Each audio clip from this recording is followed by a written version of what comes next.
by the medical profession. They need to be acceptable. And one of the things is they need more experience and more training to be able to handle this stuff. A GP's got a particular position. If they then make a referral to a private therapist, and the private therapy messes this up royally, makes a mistake, it comes back on the GP. Right. So the GP has the legal accountability. They're going to be very reluctant to make a referral to somebody who demonstrates a lack of training and a lack of longevity in their experience. So it's quite important to get further experience and further training. What kind of experience and training should they be going for first? Here's one of the things I like to advise people to do. Go and get work in a hospital and a clinical environment. Whether they're even volunteering they're handing out the teas and coffees on the psychiatric unit, they're working on the general medical unit, they're working in surgery. But to get inside a hospital, because hospital environments, the NHS and care work is very hierarchical. It's a very power orientated, status orientated. Right. And many people who've never worked in those environments don't understand that. An understanding of how those hierarchies work will do wonders for anyone who's going to interact in those environments. So that's just getting in the game, really, isn't it? The other thing is they will start to meet people who are on their way up in the profession. So I get referrals from people I knew as medical students from 15 years ago. For when I was a young staff nurse. I knew lots of people in hospitals, they're very social environments. So a lot of people now have risen up the ranks in all these years later, but they remember me and I've maintained those networks. So that's where a lot of my referrals may come from. That's fantastic, But a lot of people don't realise that there are these other networks. They go to business networks. And we were talking earlier on about networking and marketing. They go into those areas, but they're not aware of how medical practice networks work. I understand. Medical networks and legal networks, just kind of aside from that, is kind of interesting as well, because this is relationship building and it's a longevity thing, isn't it? It just goes on for years and years. Absolutely. And I think that's a good point to mention to the NLPs as well, you know, that it takes time to build networks with people, and that's fantastic. Okay, so get in the game and get involved, even if it's for volunteering or doing whatever, just to kind of get an idea of the hierarchy, and also to know more about the patients, see the patients in different environments. Right, and people will also begin to gather experience. The number one mistake that new practitioners tend to make is they expect GPs to act as a clearinghouse. So the doctors will start making those referrals out to private practice. What they don't realise is everyone who's got, they do Hopi ear candles, they do aromatherapy, they do colonic irrigation, they're doing acupuncture, they've done their counselling certificate. Everyone who's trying to make it big in some form of change work, all write to GPs. I go, hey, I'm just qualified. Start sending me patients.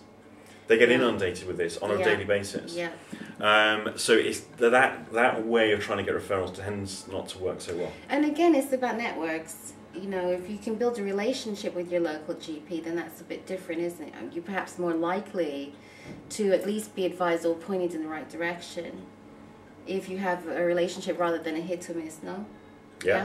People need to come out of their office and go into the environments where people work and where patients are.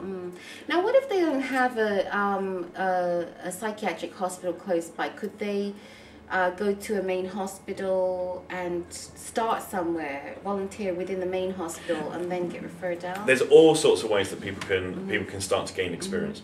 The most I would recommend people just write to an area in which they're interested, write to the departmental manager, explain why they're doing it. So they go, hi, I'm looking to work as a private therapist. I want to gain more experience. What do you recommend? What are the options open to me? Great advice. Right, let's talk about your amazing book, The Rainbow Machine.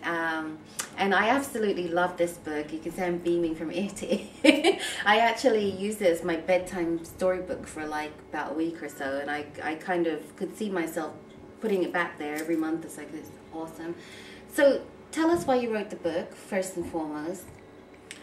I wrote the book for one really simple reason. One was money. No, not really. Well, I'm sure that has a part to play. To do it. I kept going into bookshops and looking for what the newest NLP book was on the shelf, and I kept seeing the same. Now I've got to. If anyone out there is writing this book, please stop right now. Basic techniques. NLP, introducing NLP, basic techniques. The basic techniques of NLP. Why, Andy? This is the most... Oh, how many people, they go and do a practitioner course, they go, wow, that's amazing. Yeah. That's amazing. Yeah. That's changed my life. And brilliant, that's brilliant. Yeah. But they go, I know, I'm going to write a book on it. It's been done. How many people have attended a practitioner course and have then become a writer on the content that just stop doing it? It has to be cutting edge stuff these days, doesn't it? To sell your book. It just has to. Now, I just saw endless sort of basic technique type books coming out. NLP in a week, NLP in 2 days, NLP, learn NLP, learn NLP. I was like, for God's sake. I know. It's been done to death. I know, yeah. I wanted to write a book that I would go in and buy. Yeah, I love that. Because thousands of people now know about NLP. But so I think that is like the clue that you're onto something good. You know, that you're writing a book that you would buy yourself. You know, because you know your market better than anybody else. So that's fantastic. Tell us more. Well, that was it. So I then started collecting stories together. Yeah. And how did you collect these stories?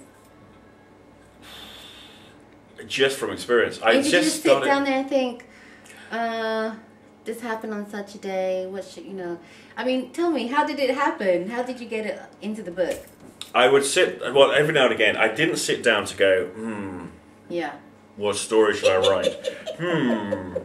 And then struggle to get that, and the words are supposed to, I'm going to be a writer, the words are supposed to just flow out my fingers. So it wasn't that you had to like, go off somewhere like to Cardiff or something and lock yourself away in the attic. I tried that and I just sat there staring at the keyboard, staring at the screen going, it's not happening, it's not happening. So here's how it would happen. Yeah. I carried a notebook around. I still tend to do this. Yeah. When I'm away, I'm on holiday, I'm going somewhere, I'm travelling somewhere. I've noticed that, especially if I'm doing workshops, running workshops in overseas countries or running workshops in cities far away from where I live involves an awful lot of sitting around waiting. Yeah, yeah. I would love to say it's for cameras, folks, and it's great fun, and it's amazing, and it's like I'm living the dream life. No, I end up waiting for trains, waiting for buses, waiting for planes, getting stuck in security queues, getting stuck in this queue, having to deal with cancellation and stuff. There's a lot of waiting around. And when I'm waiting around, my brain starts to wander off. And I think, and then I make a note to self. And a lot of the ideas come in those situations where I'm waiting for something else. And I love that, don't you? Because you're using the space, you know, it's not just wasting, like it wouldn't be wasting, but you're doing something productive with the time, and I absolutely love that. Absolutely. Fantastic. So that's where, I didn't sit down to write a book from start to finish. I started collecting stories together, knowing that I was going to put these into a book. And then once I had enough material, I sent them over to Steve Andreas, who then started making suggestions for other things that would be useful. Pointed out some missing areas in the stories. Go, hang on, well, and you didn't, that bit there, I know it means something to you. Isn't that helpful? My God, fantastic. that's just unbelievable. Yeah. That he was able to do that for you.